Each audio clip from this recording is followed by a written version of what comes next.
Ron Paul, the delegate hunter, keeping his campaign going by picking and choosing his battles. We have the message that America needs at this particular time. I'm Congressman Ron Paul, Congressman from Texas. I am the defender of the Constitution. I'm the champion of liberty. This shows the roadmap to peace and prosperity. Congressman Paul, you've questioned the fiscal conservative credentials of all these gentlemen, but particularly this week, Senator Santorum. You have a new television ad that labels him a fake. Why? Because he's a fake. Unreal, Ron. Unreal. Congratulations. Unreal. Thank you. No, I find it really fascinating that when people are running for office, they're really fiscally conservative. When they're in office, they do something different. And then when they explain themselves, they say, oh, I want to repeal that. So the senator voted for No Child Left Behind, but now he voted for it, but now he's running on the effort to get rid of it. So I think the record is so bad, you know, with the politicians. And, nobody accuses me of not having voted for too much. They're always accusing me for not voting for enough. And I've been running in office off and on for a good many years. And over all those years, I've never voted for a budget deficit. I never voted to increase the national debt. Matter of fact, there's only one appropriation bill I voted for, and that was for veterans. I assumed from the 1970s on that we were embarking on a very dangerous path, and we're involved in that danger right now. So this idea of being fiscally conservative now that we're running for office and we're going to repeal something that we did before, I mean, it loses credibility is what our problem is. So,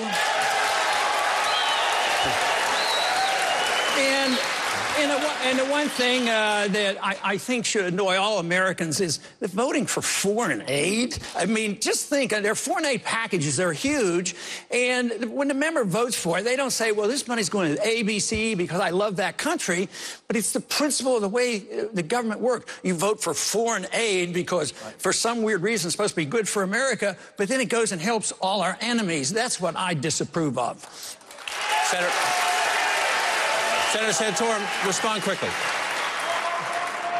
Ron, the Weekly Standard just did a review looking at the national taxpayer unions, I think Citizens Against Government Waste, and they measured me up against the other 50 senators who were serving when I did, and they said that I was the most fiscally conservative senator in the Congress in the 12 years that I was there. My ratings with the national taxpayer unions were A's or B's. They were very high from the Citizens Against Government Waste. I got a Hero Award. That's always a cop-out when you compare yourself to the other members of Congress. The American people are sick and tired of the members of Congress. They get about 9% rating. But this whole thing about comparison of conservative votes, I think you make a very important point. I don't rate one at the top. If it's spending or on taxes, I'm at the very top because I vote for the least amount of spending and the least amount of taxes, which means that some of the conservative ratings, you have to realize, sometimes conservatives want to spend money too. When it comes to overseas spending, you vote for the foreign aid. Conservatives are quite pleased with spending money overseas, but if you're a strict fiscal conservative and a constitutionalist, you don't vote for that kind of stuff, and so you can't just go by the ratings. As you can see, it's an important issue to the people in the audience. I think it's one of the reasons this race has been so volatile. Voters are looking and they're saying, which of these candidates can I trust? And the bottom line was, when I was in the United States Senate, there was transparency, and Congressman Paul, who is one of the most prolific earmarkers in the Congress today, would tell you, and I'm not criticizing, I'm just saying that that's a fact, right, that he Congressman Paul, answer Senator Santorum, please, sir. I followed that, and I You know, there's reason for the confusion because because it's all Congress's fault. They're all messed up. They don't know what they're doing in Congress is the real reason. But this whole idea of earmarking is designating how the money is spent. What a lot of people don't understand is if the Congress doesn't say the way the money should be spent, it goes to the executive branch. And that's the bad part. If you were actually cutting, it would make a difference. But you don't want to give more power to the executive branch. Even if I'm president, I don't want more power over that funding. That should be with the people and with the Congress. But earmarking the reason we get into trouble is the irresponsibility of Congress. Take your highway funds. We're supposed to pay a user fee. We pay our gasoline tax. We should get our fair share back. But what do? They take the highway funds and other these trust funds, and they spend this money overseas in these wars that we shouldn't be fighting. And then when the highways need building, then you have to go and fight the political system and know who to deal with and maneuver and try to get some of your money back. But if you say you're against the earmarking and fuss and fume over, the answer is vote against the bill. That is what I do. I argue for the case of the responsibility being on the Congress, but it's the responsibility of us who believe in fiscal conservatism to vote against the bill. We need to vote against the spending is what we need to do. All right. From CNNPolitics.com, and you can see it in the audience up on the board here. Why was George W. Bush wrong in his efforts to save the auto industry, and why was Barack Obama wrong to continue the effort? You know, that's interesting that when they argue that case. First, I don't like the idea that you have good bailouts and bad bailouts. If bailouts are bad, they're bad, and we shouldn't be doing it. But this argument about maybe one that works, well, now that the bankruptcy or the bailing out of GM worked, I said that's sort of like if a criminal goes out and robs a bank and he's successful, therefore you endorse what he did because he's successful. But you have to rob people. You have to distort the law. The government is supposed to protect contracts. They're not supposed to regulate contracts, and they're not supposed to undermine contracts. And that's what we've been doing. In the housing bubble, we undermine contracts. And this is what we're doing here. So you want to respect the contracts. A lot of people will accuse me of advocating a free market, that there's no regulations. Actually, the regulations are tougher because you have to go through bankruptcy and you have to face up to this. And it isn't like General Motors would be destroyed. Newt made that point there, that there were good parts of General Motors, but politicians can't figure this out. Then they serve the special interest. And then you have labor fighting big business. I opt for the free market and the defense of liberty. That's what we need in this country. All right. We'll take a question now from CNNPolitics.com. You can see it up on the screen here. Since birth control is the latest hot topic, which candidate believes in birth control, and if not, why? Congressman Paul. As an OB doctor, I've dealt with birth control pills and contraception for a long time. This is a consequence of the fact the government has control of medical care and medical insurance, and then we fight over how we dictate how this should be distributed. Sort of like in schools, once the government takes over the schools, especially at the federal level, then there's no right position. Then you have to argue which prayer, are you allowed to pray, and you get into all the details. The problem is the government is getting involved in things they shouldn't be involved, especially at the federal level. But sort of along the line of the pills creating the immorality, I don't see it that way. I think the immorality creates the problem of wanting to use the pills, so you don't blame the pills. I think it's sort of like the argument, conservatives use the argument all the time about guns. Guns don't kill, criminals kill. So in a way, it's the morality of society that we have to deal with. The pill is there, and, it contributes maybe, but the pills can't be blamed for the immorality of our society. It's an issue on which all of you have criticism of the Obama administration.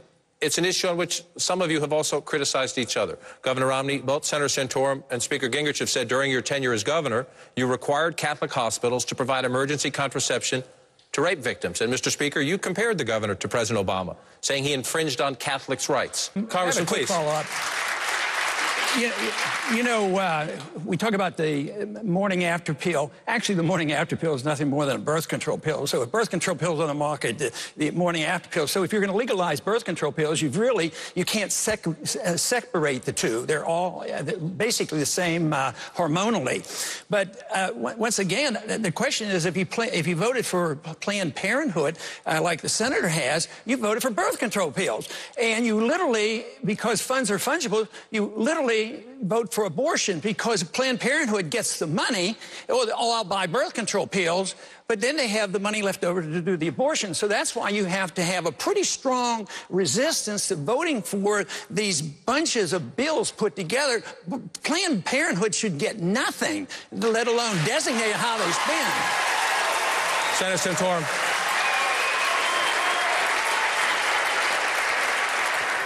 As Congressman Paul knows, I oppose Title X funding. I've always opposed Title X funding, but it's included in a large appropriation bill that includes a whole host of other things, including the funding for the National Institutes of Health, the funding for Health and Human Services, and a whole bunch of other departments. It's a multi-billion-dollar bill. John, this demonstrates the problem that I'm talking about. There's always an excuse to do this. Now,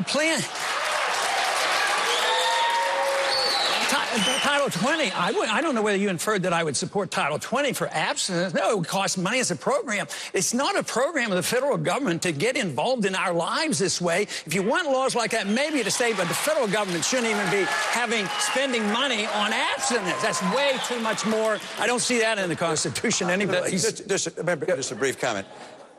Senator, I just saw a YouTube clip of you being interviewed where you said that you personally opposed contraceptives, but that you said that you voted for Title X. But you used that as an argument, saying this is something I did proactively. You didn't say this is something I was opposed to. It was something I wouldn't have done. You said this in a positive light. I voted for Title X. I think I was making it clear that while I have a personal more objection to it, even though I don't support it, that I voted for bills that included it. And I made it very clear in subsequent interviews that I don't support that. I've never supported it. A recent federal analysis says the cost of secure fencing, which they have in a good deal of the border along this state, would cost about $3 million per mile. Is that a good investment, money well spent? Probably not, but we can do a better job, and the best way to do it is forget about the border between Pakistan and Afghanistan and deal with our border and put the resources on this border. This is what we need. But we need to change the rules. We reward illegal immigration. They get benefits. Texas hospitals and, schools are going bankrupt. The restraints on the states and Obama's restraints on the states to do with it. Why isn't, if an illegal comes across the border and they go on private property, why isn't that trespassing? And why don't you have the right to stop it? So, but there should be no mandates from the federal government about what you must do. Under the 9th and 10th, there would be essentially none. But the federal government does have responsibility for these borders, and I just hate to see all these resources. I think that we should have much more of immigration service on the border to make it easier. It's hard to even get to visit this country. We're losing a lot of visitors and workers that could come to this country because we have an inefficient immigration service. And then that invites the illegal. We have to deal, we can't endorse the illegal, but the program today endorses the illegal problems. And a weak economy is always detrimental, too, because of the welfare state. We have welfare at home, and some jobs go begging. We have jobs going begging in this country in the midst of the recession. Has to do with the economy. You can't ignore the economy, but also the welfare state, allowing immigrants to come over and then get the benefits. If you subsidize something, you get more of. So there's a lot we could do and we should do, and certainly this president is not doing a very good job. Without caveats or explanations, please define yourself using one word and one word only. Congressman Paul? Consistent. The Pentagon recently announced plans to open up 14,000 new jobs to women, putting them closer and closer to the front lines of combat. The problem is the character of our wars. And I don't like to think of people in groups. Individuals have rights, not groups. So you don't have women's rights or men's rights. And we still have draft registration. What I fear is the draft coming back because we're getting way overly involved. And the draft, we keep registering our 18-year-olds. So when the draft comes, we're going to be registering young women. And because of this, they're going to be equal. Now, the wars we fight aren't defensive war. They're offensive war. We're involved in way too much. They're undeclared. They're not declared by the Congress. And so we're in wars that shouldn't be involved. So I don't want even the men to be over there. I don't want women being killed, but I don't want the men being killed in these wars. But because now we have accepted now for 10 years that we're allowed to start war, we call it preemptive war, preventive war. Well, that's an aggressive war. I believe in the Christian just war theory that you have to morally justify the war in defense. Now, if we're defending our country and we need to defend, believe me, men and women will be in combat and defending our country, and that's the way it should be. But when it's an offensive war going where we shouldn't be, that's quite a bit different. So it's the foreign policy that needs examined.